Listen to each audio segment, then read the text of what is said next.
नमस्कार, news circle में स्वागत है आपका। मैं योगेश मिश्रा। बिहार चुनाव की इन दिनों उल्टी गिनती शुरू हो चुकी है। 243 सीटों के लिए मतदान 6 नवंबर और 11 नवंबर को होगा। वोट काउंटिंग 14 नवंबर को होगी, लेकिन कांग्रेस और आरजेडी महागठबंधन की सहमति नहीं बन पाई है।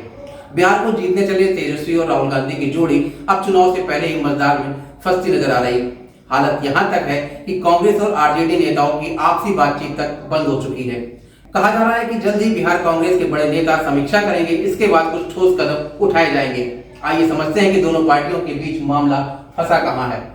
दरअसल कई सीटों पर कांग्रेस और आरजेडी ने अपने अपने प्रत्याशियों की घोषणा कर दी है। बस यहीं से टकराव बढ़ गया। कांग्रेस के नेता कहते हैं कि जब महागठबंधन है तो आरजेडी ने उम्मीदवार क्यों उतारे। अब आरजेडी को फैसला लेना है कि ये क्या अपने उम्मीदवारों का नॉमिनेशन वापस लेंगे या फिर एक दूसरे के खिलाफ चुनाव लड़ेंगे। अब दिलचस्प बात यह है कि महागठबंधन में अभी तक सीटों को लेकर, बंटवारे को लेकर कोई घोषणा नहीं हुई, लेकिन कांग्रेस, आरजेडी और अन्य दलों ने अपने अपने प्रत्याशियों की घोषणा कर दी है। इससे साफ है कि महागठबंधन ने काफी कुछ गड़बड़ है। वहीं दूसरी ओर एनडीए ने सीट बंटवारे के साथ उम्मीदवारों को चुनाव मैदान में उतार दिया है। सीट बंटवारे के फार्मूला में भाजपा जनता दल यूनाइटेड को 101 सीटें, लोक जनशक्ति पार्टी रामविलास को 29 सीटें, जबकि हिंदुस्तान आवाम मोर्चा यानी हम और ओलोमो को 66 सीटें दी गई।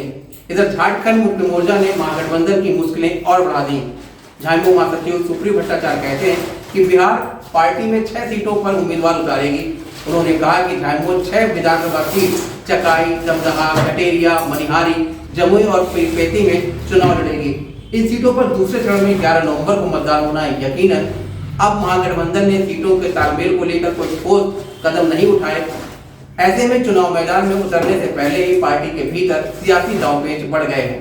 अब देखना यही होगा कि महागठबंधन सीटों को लेकर तालमेल कर पाता है या नहीं, या फिर महागठबंधन की पार्टियां ही एक दूसरे के खिलाफ ताल ठोकती नजर आएंगी। यह देखना भी सियासी रण में काफी दिलचस्प होगा। फिलहाल अभी के लिए इतना ही। अगले एपिसोड में इसी मुद्दे पर चर्चा करेंगे। तब तक के लिए मुझे दीजिए इजाजत। नमस्कार।